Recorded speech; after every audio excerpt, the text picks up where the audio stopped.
na tayo, palayo sa maraming tao. Tumiwalay at magtago sa maingay at malabong mundo.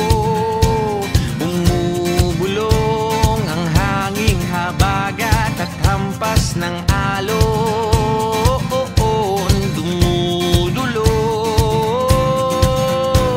at niyayakag na tayo ng karagatan. Hey!